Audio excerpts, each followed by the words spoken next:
చలో అయితే ఈరోజు జరగబోయే టాస్క్ మనం కొద్దిగా లీక్స్ ఇద్దామన్నమాట. ఏంటంటే ఇప్పుడు ఇమాన్యుయల్, కళ్యాణ్ ఇంకా రీతు చౌదరి ఫస్ట్ రౌండ్ ఆడారనమాట. అందుట్లో మనకొచ్చిన ఇన్ఫర్మేషన్ ప్రకారం ఇమాన్యుయల్ గెలిచాడని మనకొచ్చిన ఇన్ఫర్మేషన్ అనమాట. ఇమాన్యుయల్ 2 టాస్కులు గెలిచాడు. 2 టాస్కులు అయిపోయి 4 టాస్కులు అయ్యాయి టోటల్. అందుట్లో 2 టాస్కులు ఇమాన్యుయల్ గెలిచాడు, 2 టాస్కులు తనుజ గెలిచిందనమాట. చూద్దాం మరి ఎవడు గెలుస్తారో టికెట్ ఫినాలే. రీతు చౌదరి ఇప్పుడు తనుజ చెప్పిన మాట వినాలి. రీతు చౌదరి తనుజ ఒక స్ట్రాటజీ మీద వెళ్ళింది. భరణి గారికి కాపాడింది వెళ్ళకుండా. రీతు చౌదరి కూడా కాపాడాలని అనుకుంది.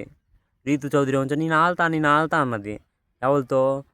ఇది కళ్యాణ్తో ఇంకా ఇమాన్యుయల్తో. నేను ఆల్తా అంటే ఆల్తే ఇంకా గెలవు కదా, ఆలకూడదు అని చెప్పింది తనుజ. నేను ఆల్తా అని అరిచింది. ఇప్పుడు ఓడిపోయింది. అది మ్యాటర్.